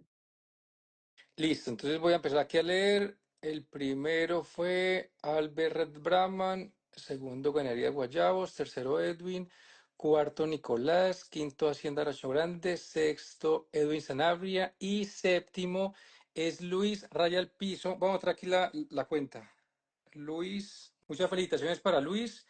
Raya al Piso, inclusive nos puede escribir desde qué parte se encuentra. Raya al Piso F. Méndez, listo. Entonces, voy a colocar aquí premiación para tener en cuenta. Luego ya por el interno nos hablamos para ver en qué parte se encuentra, para intercambiar los datos. Sí, correcto, era arquitectura. Eh, bueno, lo ideal es no siempre el primero que conteste, y por eso hago la pregunta del doctor de primero, del 1 al 10, que el doctor diga qué persona es. Listo, perfecto. Bueno, muy bien, ya tenemos el primer ganador y seguimos con esta otra parte de la entrevista. ¿Cuántos años ha usted trabajado como juez? Desde Asosegú estuvo durante muchos años y también lo he visto juzgar con otras asociaciones, otras razas. ¿Cuántos años lleva en ese oficio? Eh, Rómulo, yo creo que la respuesta es la siguiente. Los mismos años que tiene el Colegio Nacional de Jueces, o tenía el antiguo Colegio Nacional de Jueces de Cebu. O sea que eso anda como alrededor de los 30 años o algo así por el estilo. Sí, como alrededor de los 30 años. Realmente no había pensado en el número de años, más bien en el número de exposiciones juzgadas, sí. Y usted tiene razón, sí, no solamente en Cebu, sino en muchas otras razas he tenido la oportunidad dentro y fuera de Colombia. Porque cuando usted tiene el nivel de conocimiento y la manera como los animales deben ser observados y adquiere la experticia para no solamente escoger el mejor animal, que a lo mejor cualquiera de los que nos está escuchando en este momento puede hacerlo, pero otra cosa es cuando usted le pregunta, ¿y por qué es el mejor? Ahí es donde muchas personas ya comienzan a trabarse porque no tienen la prioridad de las razones, no las tienen lo suficiente priorizadas en su cabeza, Ujú. o sencillamente no han tenido la formación para poder decir el por qué es el mejor. Efectivamente, todos podemos coincidir, usted, Rómulo, y todos los que nos están escuchando, coincidimos en que el animal, si estamos en una pista o en un corral, el que tenemos enfrente, el que es más oscurito que los otros es el mejor. Ah, sí, bueno, ¿y por qué es el mejor? Y entonces ahí la gente es cuando comienza a patinar.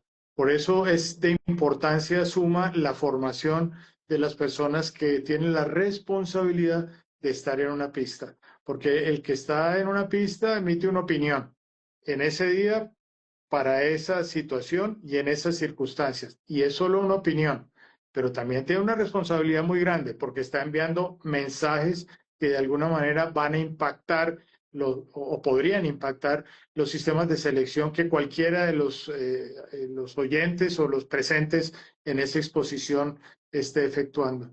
Quiero hacer un comentario sobre eso de la arquitectura, porque cuando vi esa cantidad de respuestas de gente que le había puesto cuidado, que yo había estado inscrito en arquitectura algunos meses, sí, después me puse a reflexionar que la arquitectura y lo que yo hago hoy en día, e incluyo allí la parte de juzgamiento, de alguna manera están muy relacionados porque la arquitectura es una ciencia o es un arte, como lo es el juzgamiento y la selección, que es una ciencia y un arte, pero en la arquitectura es muy importante la armonía de las cosas y la funcionalidad de las cosas. Eso es lo que cualquier arquitecto, y por supuesto la estética, la belleza, por supuesto.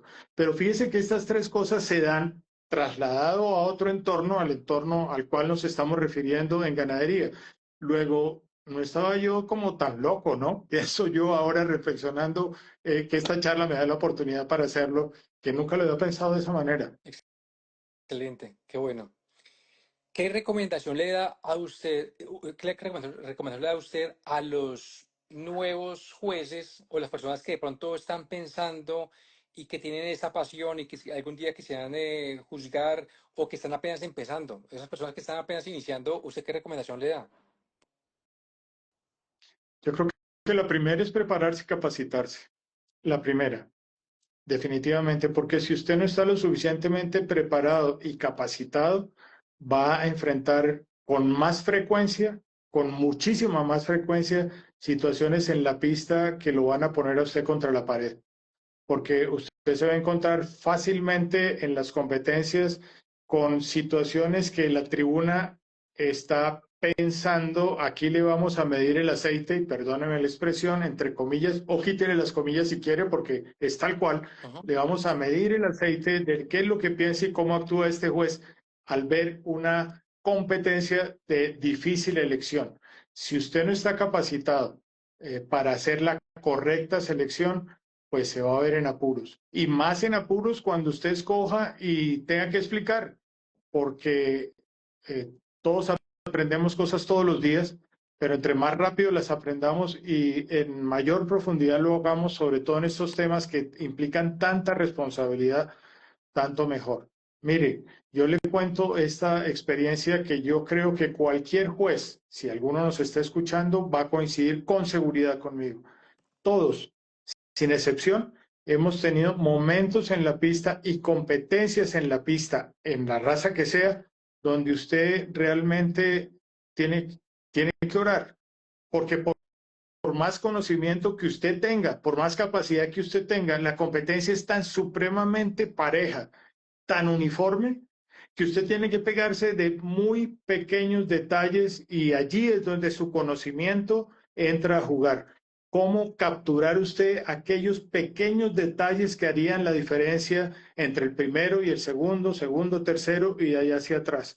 Y yo recuerdo claramente circunstancias de competencias en exposiciones nacionales enormes, muy grandes, aquí en Colombia y fuera de Colombia, donde esa situación me ha ocurrido. ¿Que la he sorteado con fortuna? Pienso que sí, pero que también me puso a cavilar muchísimo y a capturar esos detalles que estoy mencionando también. Y bueno, y gracias a Dios que eso fue así. Claro. ¿Alguna anécdota que usted recuerde, que usted diga, esto jamás se me olvidará, que de pronto haya sucedido, que a todos nos ha pasado, que a todos los jueces y más ustedes con toda la experiencia y el recorrido que tienen, que de pronto sea para mencionar, que usted diga, sí, me pasó algo de pronto, no sé, yo creo que a todos de algún modo les ha pasado algo que de pronto usted quiera mencionar, que valga la pena de pronto recordar? Sí, algunos recuerdos con tranquilidad y otros recuerdos con un poco de tristeza por lo que ocurrió, porque no entiende uno cómo en una pista, y aclaro, no estoy haciendo referencia a Brahma, era otra raza, Ujú. pero cómo usted al estar juzgando y observando los animales en una pista, y aquí estoy hablando francamente, eso ocurrió, y no una vez, sino varias veces. Y usted pasa y está viendo los animales y usted se encuentra con que el mostrador, algunos de ellos muy hábiles, porque tenemos mostradores que son increíblemente hábiles, y cuando usted pasa y observa el animal, le dicen muy suave, casi que solamente él, usted y el animal escuchan. Este fue el gran campeón en tal y tal feria. Eso es lo mejor o lo menos malo que usted puede escuchar. Y digo que es malo porque eso puede sesgar el criterio de un juez si no tiene el suficiente criterio y la suficiente personalidad, porque un juez tiene que tener criterio y personalidad. Subrayo la segunda, personalidad, sin temor a hacer la elección que él crea que es la correcta. Y también algo un poquito no tan amable, si eso se pudiera juzgar de amable o catalogar de amable, que usted pasa al lado del mostrador y el mostrador le dice, mi patrón le manda a decir que este animal es muy bueno y que él se lo agradecerá. Usted interprete eso o póngalo, póngale el título que quiera. Es cierto, obedece a una realidad, reitero, no fue en Brahman, fue en otra raza. Ajá. Pero eso es una situación Incómodo. bastante incómoda, triste, podríamos decir, pero ¿qué ocurre? O que ocurrió. No sé si a otros jueces le haya pasado, pero a mí me ocurrió. Y no una vez, sino varias veces. Claro. Su faceta como docente, actualmente es docente en alguna universidad y cuánto tiempo lleva de pronto siendo docente. Mire, yo tengo que reconocer que tengo alma de docente. No sé si la experticia docente, pero me gusta la docencia y creo tener algún tipo de facilidad para hacerlo, como quiera que los discípulos míos, pues con el correr del tiempo, me han hecho llegar comentarios que a uno lo llenan de satisfacción y lo llenan de agradecimiento y, ¿por qué no decirlo?, de orgullo también, porque uno tiene que ser sincero consigo mismo y tiene que acostumbrarse a no tratarse tan duro y a reconocer que hay cosas muy buenas dentro de lo que usted ha hecho en la vida, muchísimas cosas, y también hay cosas que usted ha debido corregir y modular a lo largo de su experiencia y de su manera de ser. De manera que, eh, pues yo reitero una vez más que la importancia de formarse en lo más que pueda con los criterios de juzgamiento y de tener la personalidad para que si usted tiene que tomar una decisión, así usted sepa que pasa con muchísima frecuencia, que usted es en la pista en cualquier raza y usted sabe que la decisión que usted va a tomar va en contra de la tribuna, tómela. Tómela porque eso es lo que le trae a usted paz y tranquilidad. Pero, ¿cuántos años, me pregunta usted, qué ha sido mi experiencia como docente? Pues muchísimos. Yo fui docente de clínica de reproducción y andrología en la Universidad Nacional muchos años y todavía nos siguen visitando estudiantes en la central y tengo la oportunidad de entrar en contacto con ellos y de contarles lo que hacemos y nuestras experiencias. Así que todavía considero que eso la docencia. Es más, pasado mañana debo ir a una universidad a dictar una charla a la gente o a los muchachos que están en reproducción y en andrología y lo hago con bastante frecuencia. Reitero, me gusta la docencia y, bueno, y uno no debe quedarse con la experiencia y con los conocimientos. Creo que hay que transmitírselos a la gente que está interesada. Claro, así es. ¿Qué le ofende al doctor Jorge Echeverry? Me ofende el ser pusilánime. Me, me molesta el ser pusilánime. O sea, me molesta que las personas a veces por no entrar en conflicto, entonces no asumen decisiones que hay que tomar, que son inaplazables y que son necesarias. Y entonces darle vueltas al asunto y tratar de complacer a todo el mundo. Hay circunstancias en la vida donde usted no puede complacer a todo el mundo y una pista es el mejor reflejo de esa situación. Usted está allí para dar su opinión sobre quién es el mejor Claro. y quién es el mejor de los mejores al final del día como gran campeón o como gran campeona. Y eso no permite ambigüedades ni permite ser pusilánime. Así le cueste a usted que le recuerden a su mamá muchas veces, que suele pasar Sí, desgraciadamente, sí, ¿no? sí, claro. ¿Qué lo llena de orgullo? Me llena de orgullo, bueno, nunca me han hecho esa pregunta, pero me llena de orgullo poder mirar hacia atrás y ver que se ha recorrido un camino, y como dice Serrat, ¿no? Que la senda que nunca volverás a pisar. Me llena de orgullo entonces poder mirar el recorrido que he hecho sí, con algunas cosas que a la gente no le han gustado, pero tengo la satisfacción y la tranquilidad de poder mirar a los ojos a la gente y decirles, sí, soy humano, me pude haber equivocado, pero de ahí a decir que lo hice por una intención torcida, y esto lo digo en todos los campos, no me estoy refiriendo solamente al juzgamiento, no solamente en Brahman, sino en general en todos los aspectos. Y también me llena de orgullo haber construido una empresa y haber hecho empresa en Colombia. no es fácil hacer empresa en este país y es más difícil cuando los recursos usted no los heredó. Cuando usted hereda los recursos, hacer empresa y en ese sector es mucho más cómodo, es mucho más fácil y hasta más viable hacerlo. Pero cuando usted ha hecho los pinitos centavo a centavo y los ha invertido para generar una empresa que tiene un renombre y un reconocimiento en Colombia, y cuando uno viaja al exterior y se da cuenta que también lo reconocen o por los chats o por los mensajes que recibe, por los emails, pues yo creo que eso sí me llena de orgullo y satisfacción, efectivamente. Excelente. ¿Y cuál ha sido o cuál es su mayor motivación?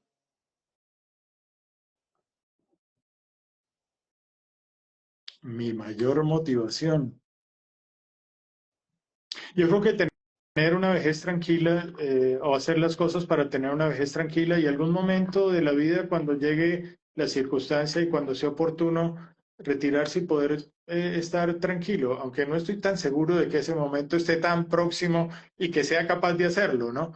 Porque a veces uno piensa en el retiro, pero cuando uno ve que el tiempo puede irse acercando, podría uno, o puede, en mi caso, decir, yo como que tal vez no y seguiré teniendo esta actividad, así sea no tan intensamente ni tan físicamente exigente, porque es una labor de una exigencia física tremenda y cualquiera que trabaje en esta área de andrología, de colecta de semen o de reproducción, lo puede decir. Cualquiera de los colegas que trabajan en esta área, usted se levanta, y usted también mismo, Rómulo, se levanta a las 2 3 4 de la mañana y arranca a trabajar y a veces llega tarde en la noche y sigue trabajando hasta el amanecer y usted se dio cuenta que no pudo ni almorzar, difícilmente desayunó, su almuerzo no sabe, la bebida es mejor que la lleve porque no sabe dónde va a estar parado todo el día o caminando todo el día y después no sabe si va a comer porque después ya ha manejado 8 o 14 horas en el día o 12 horas en el día, de ida y vuelta y eso es muy exigente, pero trae muchas satisfacciones, yo pienso. Claro. Ahora pues, vamos a entrar a una sección muy corta que es, yo le nombro a usted una palabra y usted trata de escribirla en una o dos palabras. Una respuesta pues básicamente corta. Comenzamos con ASOCEU, Trabajo, dinamismo, Fedegan, aglutinar y espera. Brahman,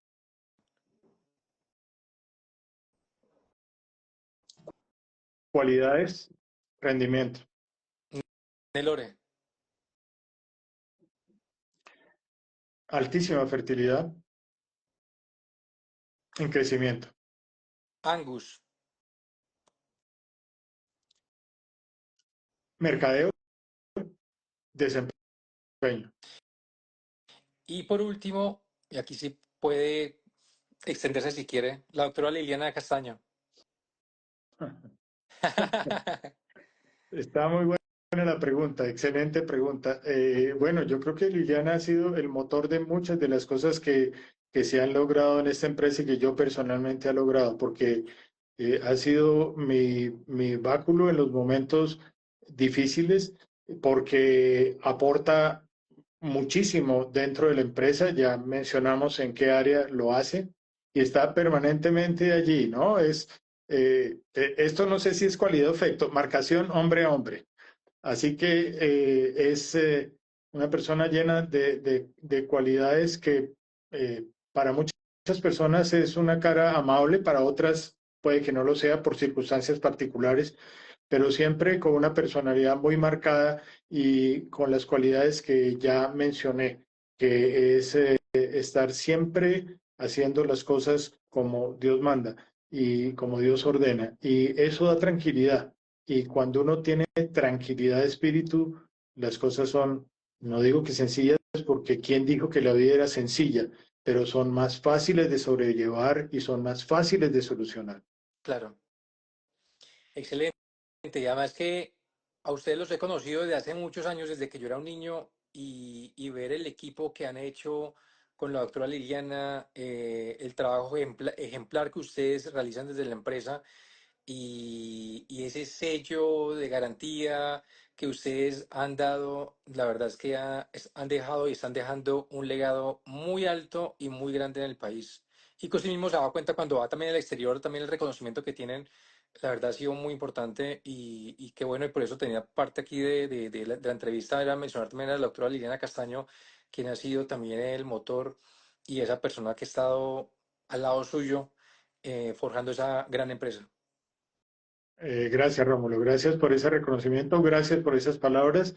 No somos monedita de oro para caerle bien a todo el mundo, por supuesto, pero como decía, el trabajo hecho con rectitud y con honestidad da tranquilidad y da paz. Y yo creo que, como dice Liliana, en los momentos difíciles, pues hagamos lo que nos traiga paz y nos traiga tranquilidad cuando hay decisiones que son complicadas, ¿no? Siempre respetando la ética. Claro, No en vano, el nombre de la empresa es, y me han dado mucho palo por ello, pero es Gen Ética. claro, Ahí va el mensaje.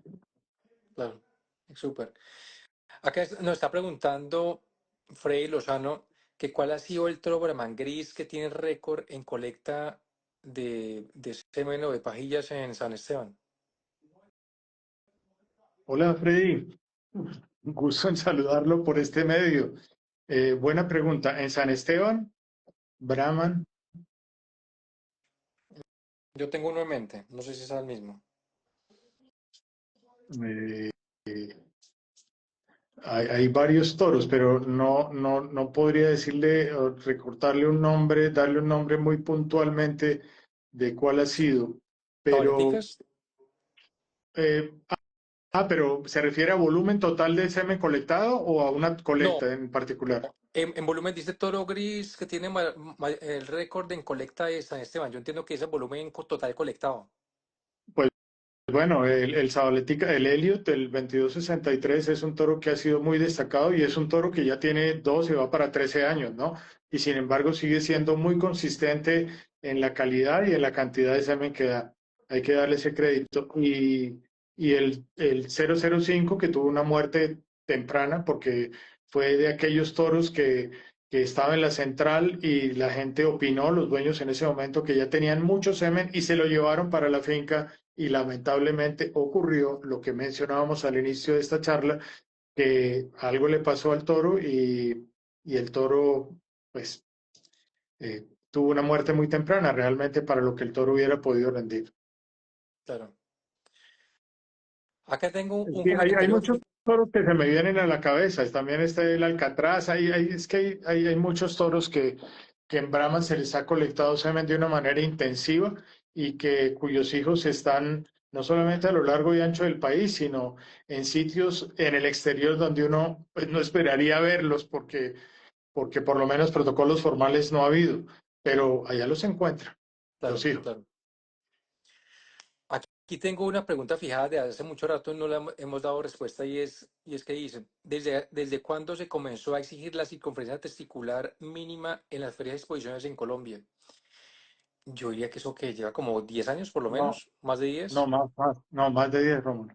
menos Más de 15. 10 porque se comenzó a instaurar tan pronto la Sociedad de Teriogenología en Estados Unidos, la consideró que era una medida que había que tener presente y que era uno de los criterios fundamentales para que un toro pase una evaluación de fertilidad. Y eso lleva por lo menos 20 años y rápidamente se implementó aquí en Colombia. Yo recuerdo que yo personalmente le mandé una carta a todos los presidentes o a todas las asociaciones de Colombia, todas las asociaciones haciendo énfasis sobre la importancia de la circunferencia testicular a partir de esa directiva de la Sociedad de Heterogenología. Algunas asociaciones respondieron, otras ni siquiera dieron por recibida la carta, pero Asoceusi rápidamente adoptó esa recomendación y sí, yo creo que lleva por lo menos 20 años, Rómulo. Claro. Entre el semen sexado y el convencional, eh, mm, pues obviamente siempre va a estar prevaleciendo el semen convencional por su mejor calidad, por decirlo así. En cuanto al semen sexado, qué tan avanzado hemos estado aquí en Colombia para esta producción de semen de esos toros que uno quisiera de pronto tener más semen sexado que convencional?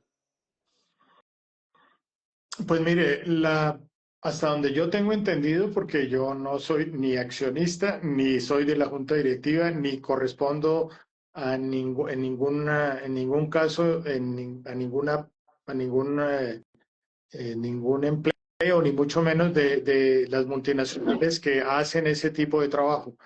Pero yo, hasta donde tengo entendido y lo que uno ve en el mercado, esas casas fundamentan el éxito de la producción de semen sexado en las razas lecheras, particularmente en la raza Holstein y otras razas lecheras.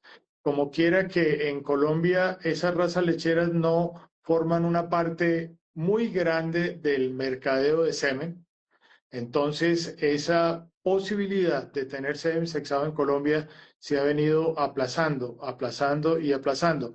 Es mi parecer, es mi entender por las conversaciones que yo he tenido con eh, los, los funcionarios y los CEOs de estas empresas, y eso es lo que ha hecho que el asunto en Colombia se retarde, pero creo que hasta donde también tengo entendido, más pronto que tarde tendremos esa posibilidad acá.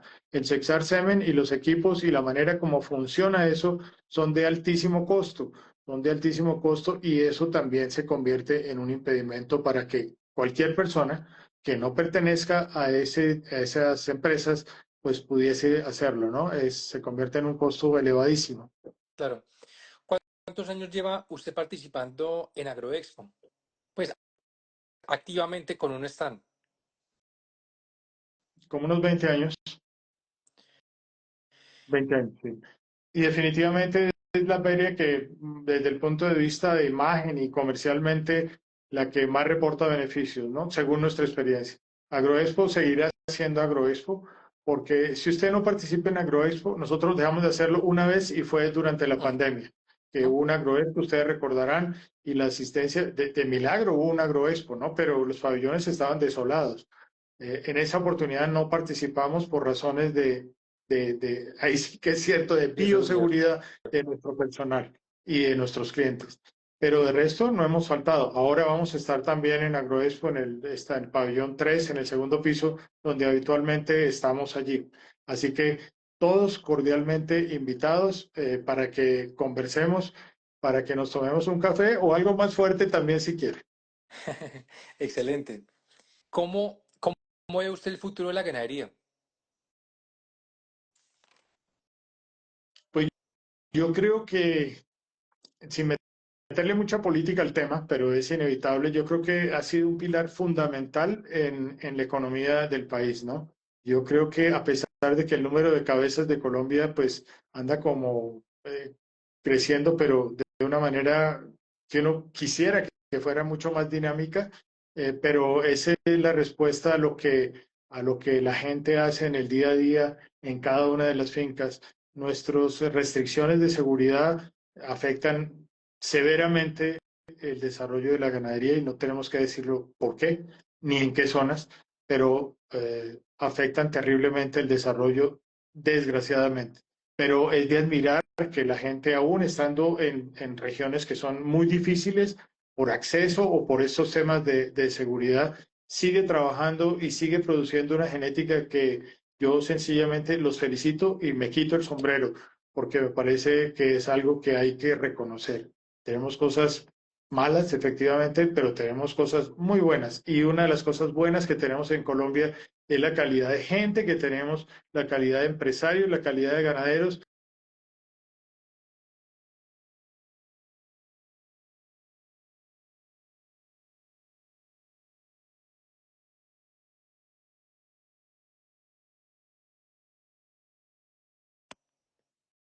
Es que levantarse y acostarse con las vacas no es fácil, ¿no? Claro, claro. ¿Qué recomendación le da a usted a esos profesionales que de pronto están iniciando, que están recién egresados, que de pronto no han logrado como ubicarse, que uno muchas veces cuando está comenzando tiene vacíos, tiene dudas, no sabe por dónde encaminarse? ¿Qué recomendación le da a ellos? A ver, quiero comentarle lo siguiente. nosotros recibimos las visitas de muchísimas universidades en nuestra empresa y en la central.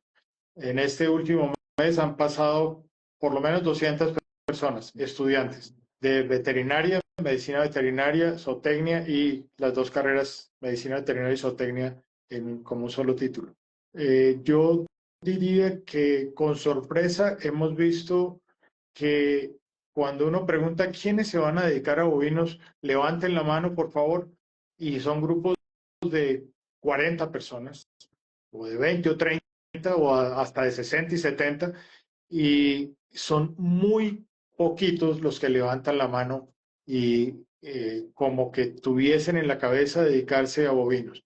Para sorpresa nuestra, el incremento de personas que cuando usted dice eh, animales que son silvestres, eh, este, entonces hay una gran cantidad de personas que levantan la mano.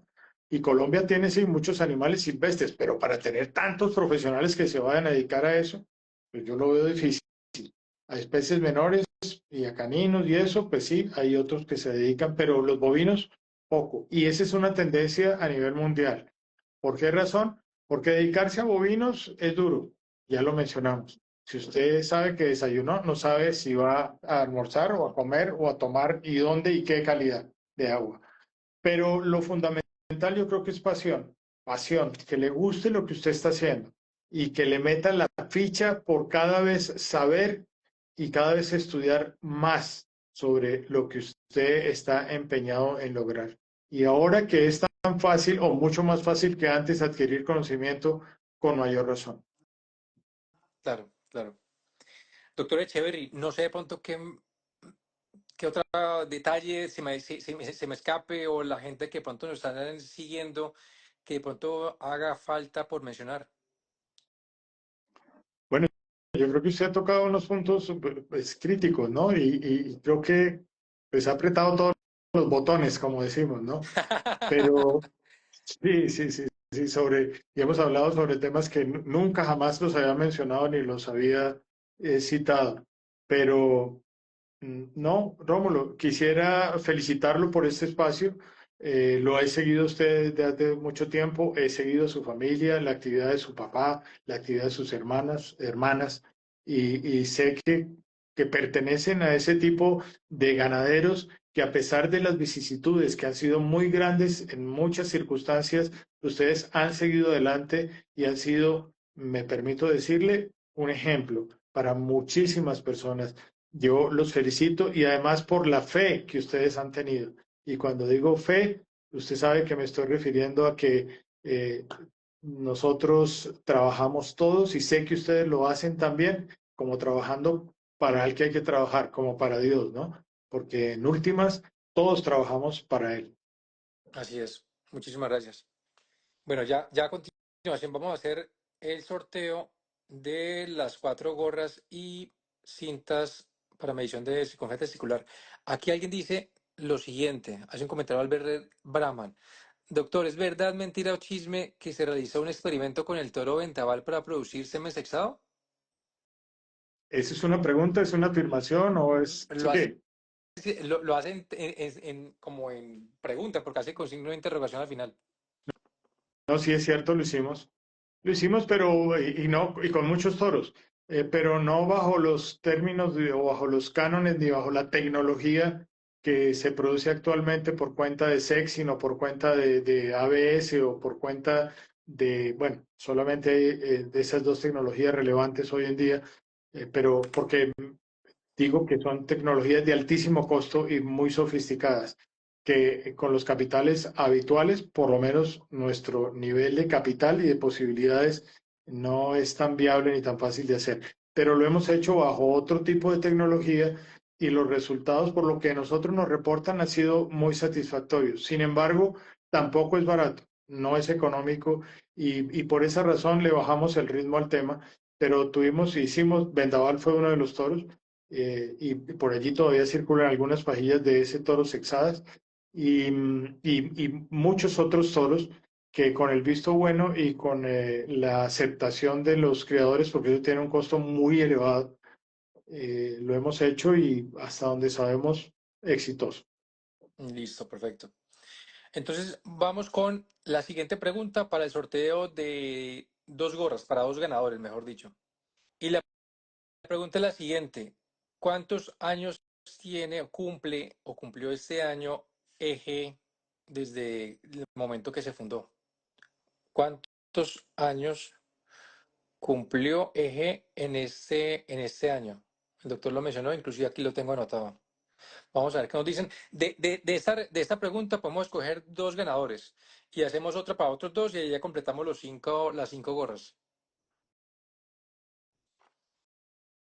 Entonces, vamos a entrar por acá. Mm, Listo. Si de pronto el doctor llega, bueno, obviamente yo voy a leerlas todas, pero si de pronto la persona, no sé, que diga el número tal no coincide con el dato o con la respuesta exacta, seguimos con el ganador en la siguiente respuesta desde que sea una respuesta correcta. Ahora sí, yo creo que del 1 al 10, dos números, por favor. Pero, bueno, un número, el 3, y otro número, el 8. Listo. Entonces, Who anda 2603. Comenzamos con la primera respuesta. Los Guayabos segundo. Y el 3 es Pena Damián. Aquí lo anoto. Muchas felicitaciones. Y el 8, 3, 4, Orboin Bet, 5, Rifes, 6, Eduardo Carriazo, 7, Androgan y 8 era Albert, pero dijo 52 años, no son 52. Luego sigue Pena Damián, que ya se lo ganó, dijo 42. Y luego sigue, este es el ganador, Hacienda Santa Cecilia. Hacienda Santa Cecilia, felicitaciones, que también le respondió 42 años. Eh, Santa Cecilia. Ahí estoy, le estoy diciendo a ustedes, precisamente lo que está pasando para que no digan que es que yo era el octavo, etcétera, pero aquí desafortunadamente Albert dijo 52 años y no era 52, luego seguía Pena Damián, dijo 42, pero ya se lo había ganado, entonces el siguiente era Hacienda Santa Cecilia. Perfecto. Y vamos para las siguientes dos gorras. Y la pregunta es, ¿cuántas dosis fue el récord o ha sido el récord en que ha colectado semen el doctor Echeverry en un solo día? También lo mencioné desde un comienzo, dijo por encima de tanto. ¿Cuántos son esas dosis en total? Y aquí escogemos otros dos ganadores para el total de las cinco gorras. A ver, él dijo un número exacto, por encima de tanto.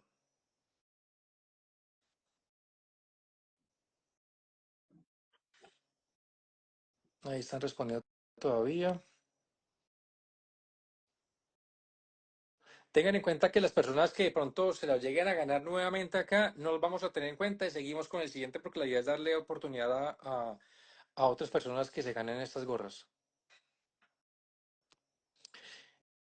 Listo, yo creo que me puede ayudar con otros dos números del 1 al 10. El 4 Sí, y el 10. perfecto. Entonces, tenemos acá, comenzó Nicolás Rivera, segundo Los Guayabos, tercero Pena Damián y cuarto WR Ganadería, quien contestó 1000.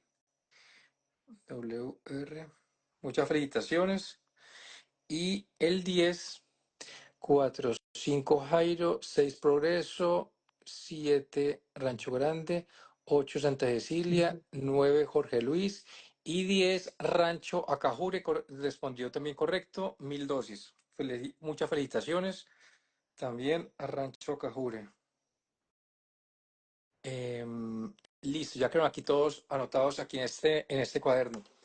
Pues doctor Echeverry y a todas las personas que estuvieron aquí conectados, de verdad que mil gracias. Este era un live que desde hace rato lo habíamos hablado, yo creo que de hace como un año que estábamos como en conversaciones. Afortunadamente lo logramos el día de hoy. Quedo complacido, de verdad que ese tipo de programas enriquecen muchísimo, va a quedar disponible inicialmente aquí en Instagram y luego lo vamos a exportar al canal de YouTube y próximamente vamos a hacer el lanzamiento de un podcast donde también va a estar este live, si Dios quiere, como disponible en diferentes canales para que ustedes lo tengan muy en cuenta.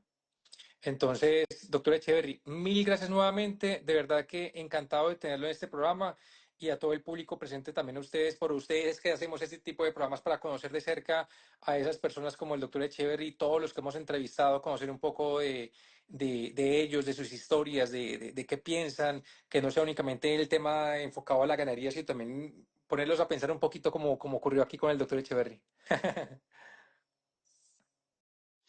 Bueno, Rómulo, no, muy agradecido a usted y muy agradecidos a todos los participantes de este espacio que considero necesario y muy saludable porque es una manera de compartir experiencias, de generar inquietudes y para finalizar quiero hacer énfasis sobre para los criadores de Brahman.